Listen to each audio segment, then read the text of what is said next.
nice to see you again. Today we're going to chat about something that's pretty important to me, and probably something that I've really changed a lot over the years as I've gotten older and more mature, but also as I've gained more experience, as I've realized the importance of making friends and playing nicely in the sandbox. You know, I think a lot of us, when we come to this work, we might come to this work because we had an amazing birth experience and we want to help other people share that and have one of those as well. Or maybe we had a really difficult birth experience and we're trying to save other people from that similar type of birth experience. And let me tell you, if you come to this work with either of those pasts or experiences or backgrounds, it's tough because you're going to get triggered. Somewhere along the way, you're either going to, quote unquote, fail in helping someone have that amazing birth experience that you did, or you're going to fail at preventing someone from having the difficult birth experience that you did. And of course, I put the words fail in quotations, in air quotes, because there's no such thing. You are not here as a doula to help someone have a certain type of birth or prevent them from having a certain other type of birth.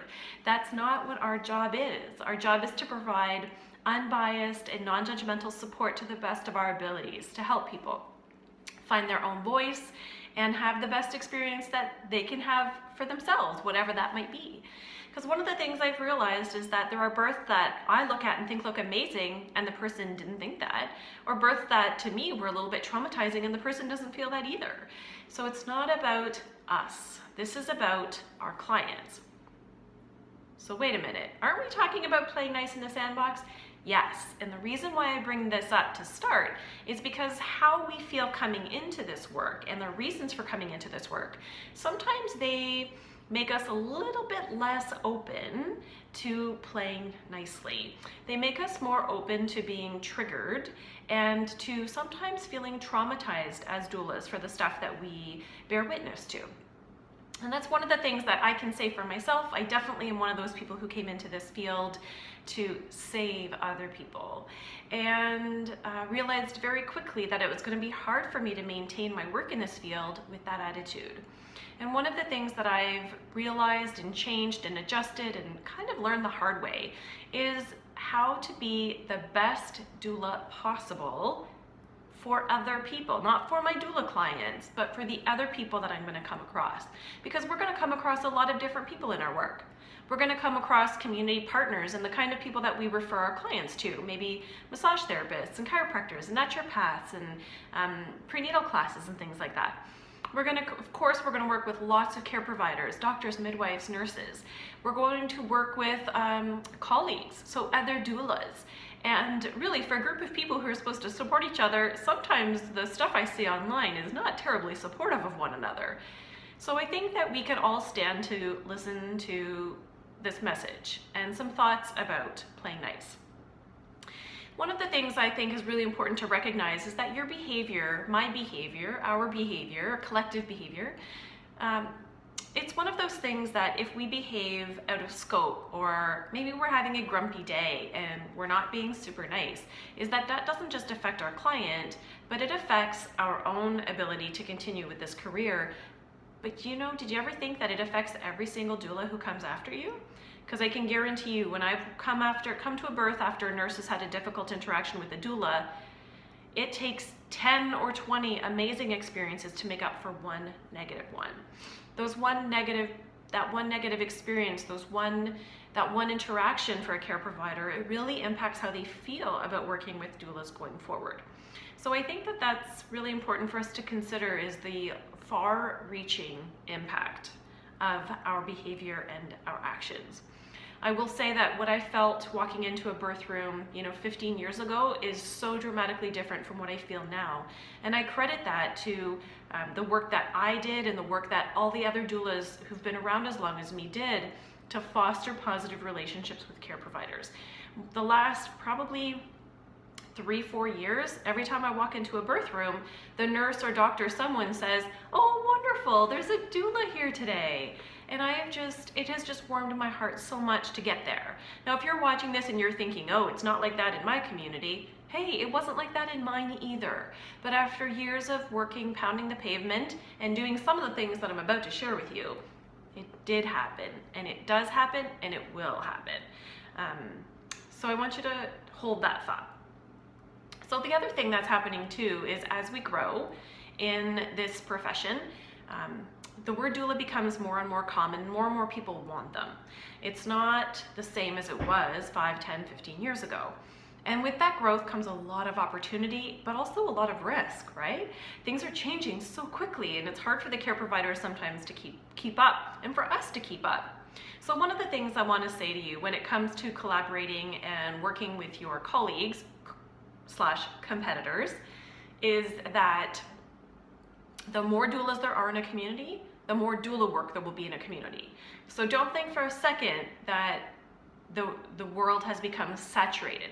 There is not one single area in this world that is saturated with doulas. When we actually look at how many doulas there are and how many babies are being born, there are way more than enough babies being born for the number of doulas. We have not yet reached a level of saturation, even in busy economies like Toronto and LA and New York City.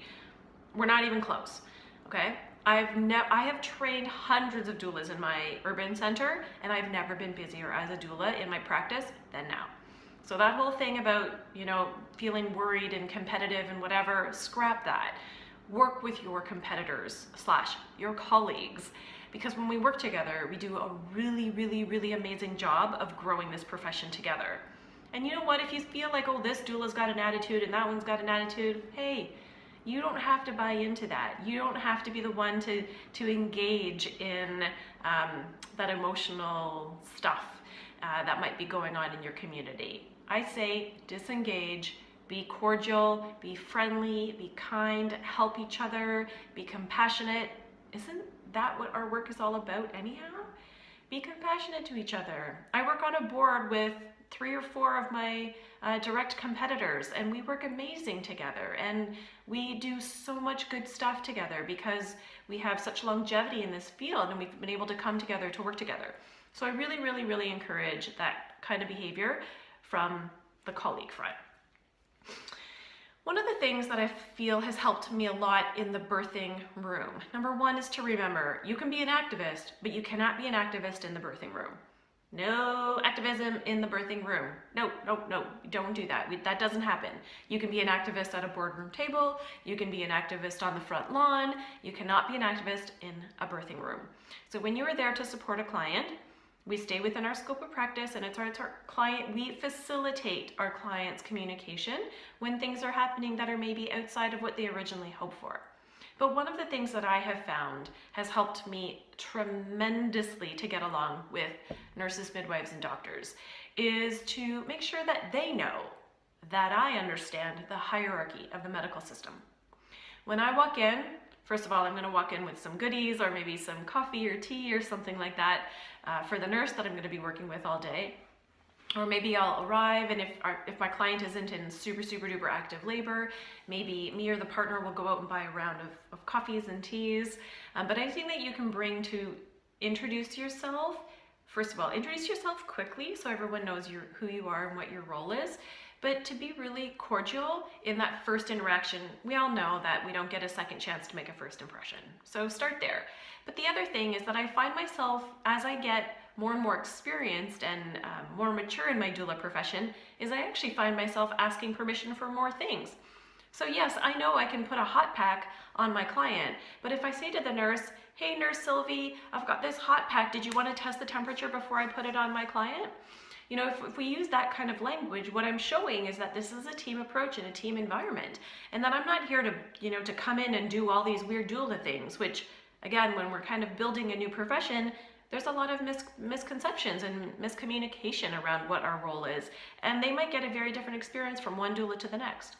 So when I come in and I'm constantly asking permission for things like that, I find it really fosters a more relaxed state on behalf of the nurse. They're not sitting there thinking, oh, what's this doula going to ask for? And what's this doula going to be up to? And what kind of weird things are they going to do today? Is that they know that they can relax and their reptilian brain can calm down because they know that I'm going to ask them for buy-in for everything. Even things like changing positions. I might say, if my client starts to feel uncomfortable in a position, maybe I'll say, hey, Nurse Sylvie, what do you think about maybe trying the ball? could I go get the ball? Is there somewhere that I can grab it? Or did you want to grab that when you have a sec? But it's that kind of communication like that that really gets buy-in and tends to make for a really lovely working experience. Now, I know some of you are probably watching this thinking, oh, it was really, really nice, and I did all those things, and the nurse was still super grumpy. And you know what? Yeah, sometimes we're all super grumpy. We all have super grumpy days. But it's got to be that attitude that you go in and every single time you start fresh and you pretend like this is the very first time and that everything is going to be amazing. Because what I knew for myself, there was a point where I'd had so many difficult interactions early in my career that I was starting to bring in some anxiety, into the birthing environment, thinking, oh no, how is this going to go today? What nurse am I going to get? And are they going to be in a good mood? Are they going to be grumpy?